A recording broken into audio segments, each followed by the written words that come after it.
Welcome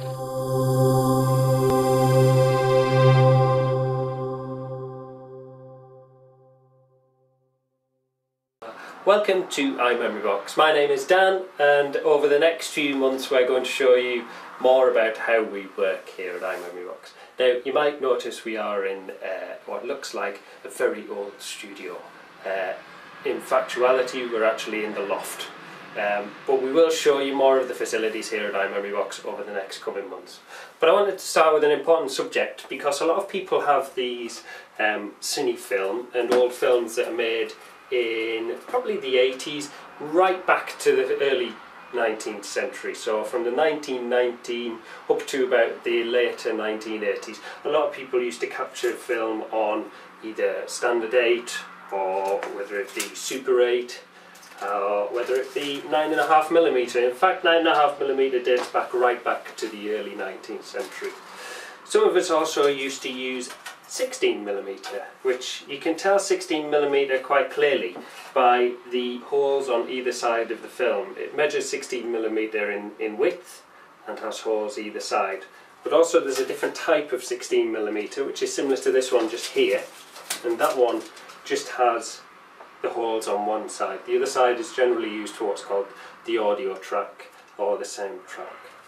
So just holes on one side for one, measures 16mm in width, or two sides is just video. Sometimes you can get a film which has also audio running down the side, which is a different type entirely.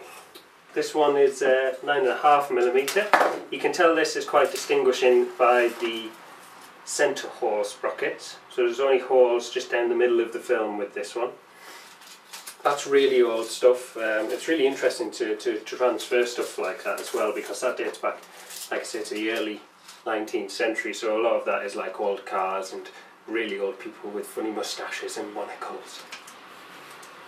Super 8 and Standard 8 are your most common formats of Cine Film. Now you can tell these by the width, which measures 8mm, and also the difference between these ones is that Standard 8 has larger holes like this.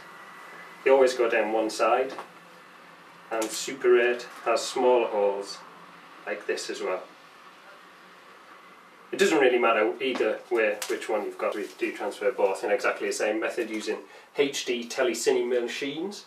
They are one of the, well, if not the best on the market at the moment. The way that works is we use a camera similar to the one that we're shooting this video with, which has been hacked slightly, and the film then passes through the front of the centre, which allows us to capture the whole true image of the film. It doesn't damage the film in any way because of the way that the machine works. It has no heated bulb, it's just an LED, and the film passes gently past it as well. So there's no damage to your original film. And that's it for now. So if you would like a quote on any of these films here, then fill out the quote form on our website, iMemoryBox.com, or you can click on one of the links below and you'll be able to find it there. You can also subscribe down below as well. If you've got any questions for us, please ask us down below and we'll try and answer them as quick as we can. And just a quick point, just before we finish this video off, there is also another type of thing or media that comes on a reel. It's known as audio reel. Now you can see this because it has no holes in it, and it's kind of a browny colour. We transfer this as well, but it is just audio, no video. So that's it for now.